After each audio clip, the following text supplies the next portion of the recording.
Now, what is there to say about post-pandemic Germany? Just last month, it is right now February 2023, so quite recently, Germany has scrapped all remaining rules that were in place. So it always sort of differed by province or Teilstaat, let's say. Germany is divided in these large provinces that actually have a lot of independence in the implementation of the pandemic rules, let's say, and in a sense they all were a sort of mix up, sometimes the same, sometimes different, mask here, mask on, mask off, but in a sense the Germans are obedient and compliant, so pretty much everywhere they wore the mask if there was any sort of how should I say, the trigger to do so. So it didn't really stop until the country as a whole decided last month that, hey, we're through it, we're done, so you can move on with your lives, throw away the masks, burn them at the stake, do whatever you want, but it's over, so you can just move on with daily business. Now, Germany moved on with daily business quite a long time ago. It didn't really have a full lockdown after 2020 to the very beginning of the year, I suppose. So we're pretty much a year that it's just getting watered down, and now we're pretty much done.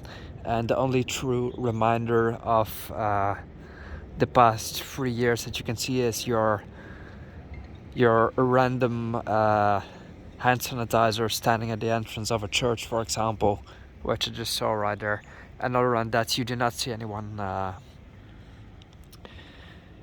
in the street, at least, wearing the mask. I still have to take a train. I suppose that I'll still see people wearing it, and that is actually quite reliant or quite dependent on whether you're in an urban area or not, because in the urban area people actually are more compliant with these rules, not only because there is more people piled on top of each other, let's say in a metro or a bus. Obviously you don't need to wear it outside. That hasn't been the case either, I believe. So, or no, it just might have been the case that you needed to wear masks outside. I'm not quite sure anymore. At least I remember that when I was in France, you had to wear it outside in some places. In Germany, I'm not sure. I've been to Germany fairly frequently over the past 3 years, but I've never truly seen people wear it outside. I might have just missed these moments, so sorry, I'm not very informed on that.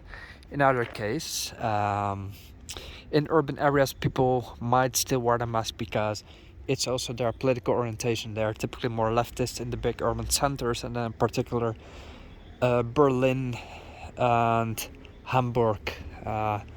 Munich less so because it's in the south, and Bayern in general is more conservative than the cities of Hamburg, Berlin, Cologne, for example. So it's quite dependent on the part of Germany where you are as well. So I was in Hamburg in January, so just last month. I did a trip to Hamburg. It was freezingly cold, although it was a nice visit nonetheless.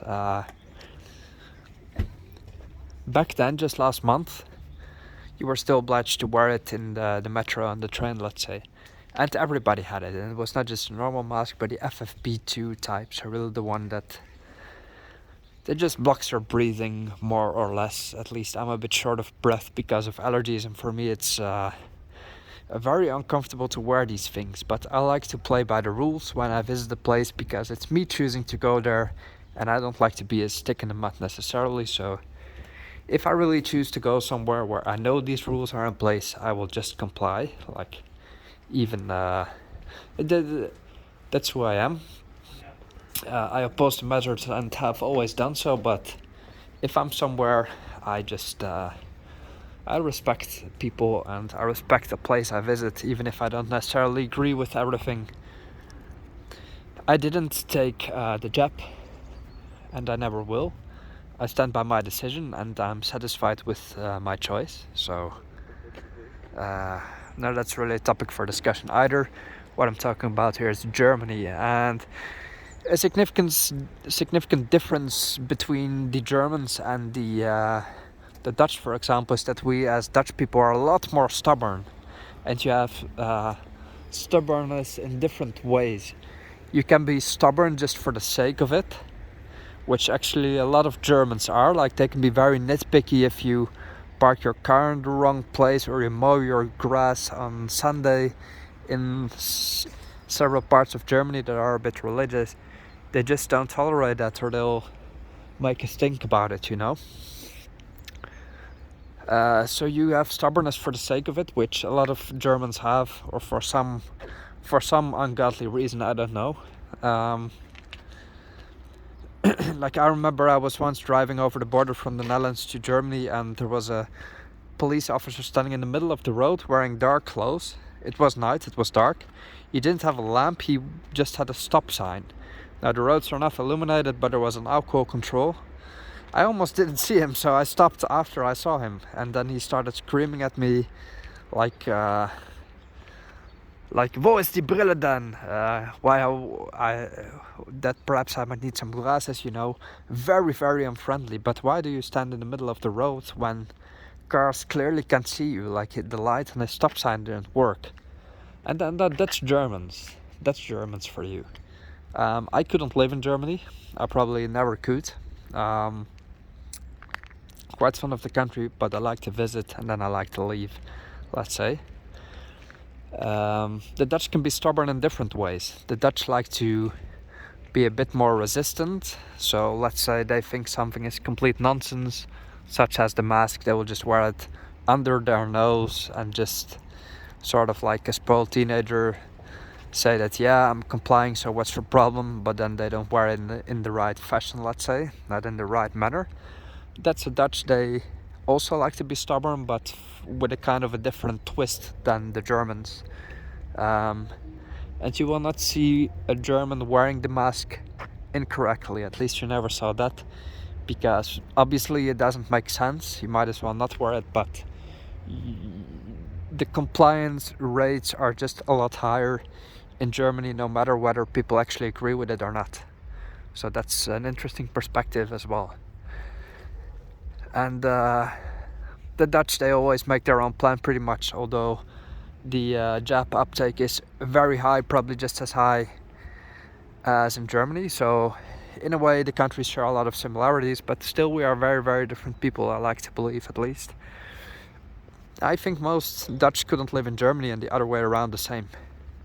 Even though we understand each other, we're neighbors, we're not enemies. We don't have beef with the Germans. Even though there's obviously been the war that's like generations ago, or one generation ago. And nowadays no hurt feelings, you know. But I'm pretty happy that we can leave the past 3 years behind us right now. And it's only in, right now, January, February 2023, that the governments have truly let go of the measures. And we're essentially never reminded of it anymore. That's pretty much the first time in 3 years, can you imagine? So I had my legs stretched throughout the whole time, with some nuances, because I like peace. I'm a peaceful guy, but I stuck to my perspectives, or to my principles, and I'm quite happy that I didn't bend my knee for any pressure. I'm quite proud of myself, I have to say. So apart from that, there's nothing anymore that we can notice in Germany about the past 3 years. It's pretty much over. So I'll see the public transport, but I don't think I'll be reminded of it either. It's pretty much just done right now, and we'll just see how the future evolves. You know, there's other things to deal with in Germany as well. There's obviously the rocket inflation. There's the energy crisis, whether you call it self-imposed or not. I'm not quite sure, because Germany played a pretty much major role as the leader of the EU, you know, the biggest economy of the EU. A lot of decision making comes through Germany. We have Ursula von der Leyen, who is also the leader of the EU, obviously, and she pulls some cords. The EU is heavily heavily German influenced. Whether that's a good or bad thing, we're going through some rough patches, and we'll just have to see how it goes. I have my fingers crossed, really, because I want peace in Europe. I want to live my peaceful life, and so does everyone else. So I don't think I need to say a lot more about that. So I'll just continue my trip. These were my perspectives on post pandemic Germany. It's pretty much over, and I hope it will stay that way. So all the best.